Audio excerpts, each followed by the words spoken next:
Madam, আমি অবিবাহিত।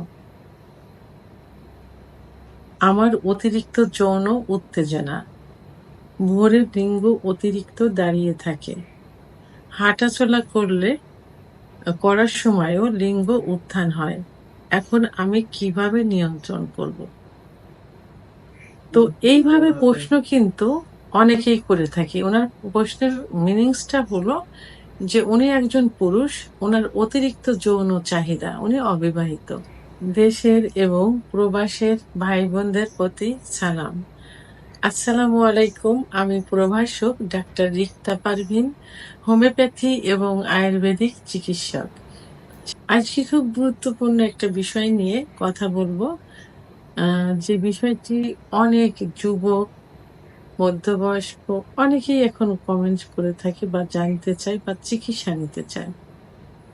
তো ঠিক তেমনই একটা কমেন্টস আজকে কোনো এক শুভাকাঙ্ক্ষী আমাকে করেছেন। উনি কমেন্টস করেছেন, "ম্যাডাম, আমি অবিবাহিত। আমার অতিরিক্ত যৌন উত্তেজনা। ভোরের লিঙ্গ অতিরিক্ত দাঁড়িয়ে থাকে। হাঁটাচলা করার সময়ও লিঙ্গ উত্থান হয়।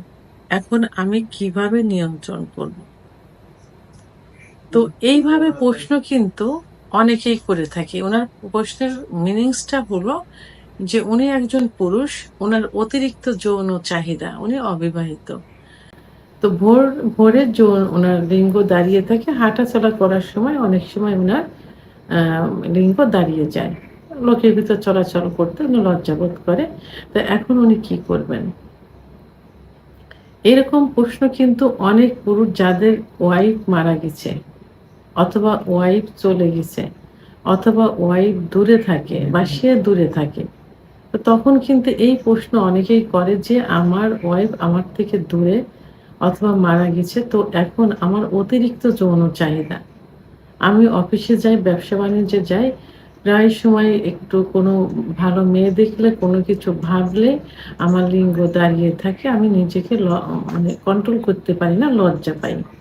তা এই সেক্স উত্তেজনা কমানোর কোনো ওষুধ আছে কিনা? ঠিক তেমন প্রশ্নই কিন্তু এই ভাইটি করেছেন। আ আসলে এটা গড গিফটেড, খোদা প্রদত্ত। আল্লাহর কাছে হাজার শুকরিয়া যে আপনার সেক্স আছে, সেক্স উত্তেজনা আছে। আপনার ভোরে লিঙ্গ উত্থান হয়। তো অনেকেই কিন্তু অধিকাংশ পুরুষই কিন্তু এই সেক্সটা বাড়ানোর জন্য কিন্তু চিকিৎসা নিতে চায়। বা উত্থানজনিত সমস্যায় যারা ভুগছে ইরেকটাইল ডিসফাংশন, যাদের লিঙ্গ উত্থান হচ্ছে না, তারা চিকিৎসার জন্যই কিন্তু আসে। দেশের বাইরে অনেক জায়গায় চিকিৎসা নিয়ে থাকে। আর আল্লাহ তাআলা আপনাকে এটা দিয়েছেন। এটা কখনোই কমানোর চিন্তা ভাবনা করা যাবে না। এতে কি হবে? হিতে বিপরীত হবে। আপনি দেখা গেল যে এটা আপনি চিকিৎসা নিলেন, চিকিৎসা নিয়ে এটা কমালেন, পরবর্তীতে আপনার এটা আর ঠিক হলো না। তখন হাজার চেষ্টা করেও কিন্তু আপনি এটা আর ফিরে পাবেন না। তখন আপনার যৌন লাইফটাই কিন্তু পুরা শেষ হয়ে গেল। আপনি যে পুরুষ, এই পুরুষত্ব আপনার ভিতর তখন থাকবে না। তো এইটার জন্য আপনার যে অতিরিক্ত, এর জন্য আপনি কিছু নিয়ম ফলো করুন। সেই নিয়মগুলো ফলো করলে এটা ঠিক হয়ে যাবে বা ঠিক থাকবে। প্রথমত আপনি যদি বিবাহযোগ্য হয়ে থাকেন, আপনার বয়স যদি হয়ে থাকে বিবাহযোগ্য এবং আপনার যদি ইনকাম সোর্স থাকে, তাহলে অবশ্যই আপনাকে বিয়ে করতে হবে।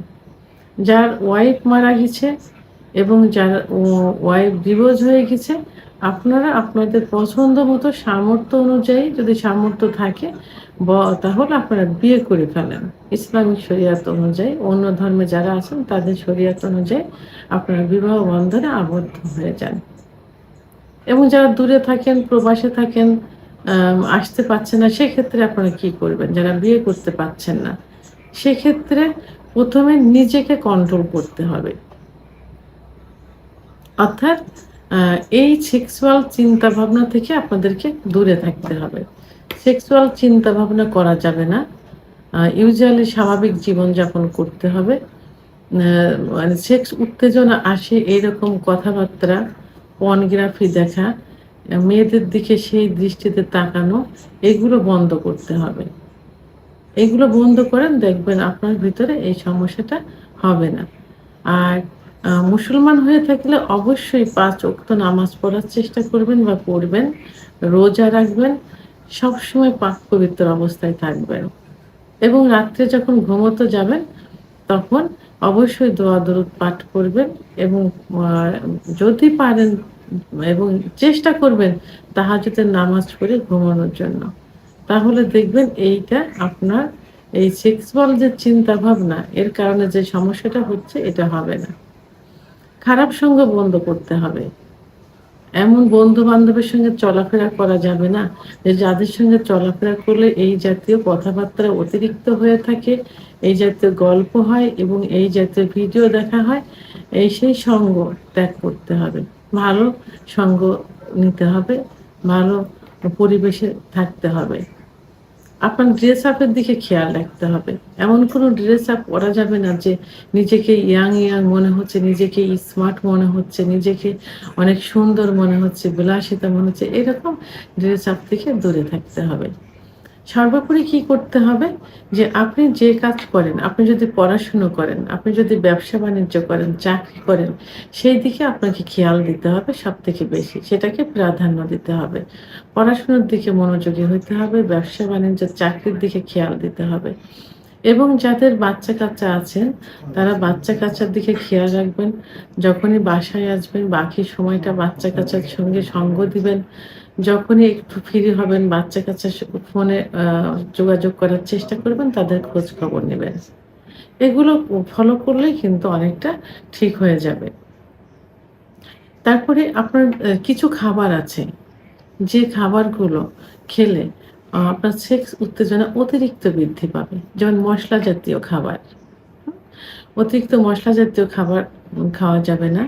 আ এবং অতিরিক্ত বেশি পরিমাণ দুধ, ডিম, পরিমিত পরিমাণ যেটা সকালে একটা দুধ ১ গ্লাস দুধ খেলেন, রাত্রে খেলেন, ডিম খেলেন ১ টা করে, কলা খেলেন। এইভাবে যেটা আপনার প্রয়োজন, প্রয়োজনের অতিরিক্ত খাওয়া যাবে না এবং অতিরিক্ত মসলা জাতীয় খাবার খেয়ে রাত্রে ঘুমানো যাবে না।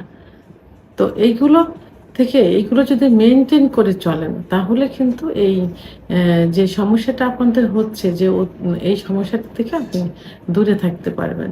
সর্বোপরি আপনাদের ইসলামিক শরিয়ত অনুযায়ী চলার চেষ্টা করতে হবে এবং যারা অন্য ধর্মের আছে তারা নিজ ধর্মের রীতিনীতিগুলো পালন করতে হবে।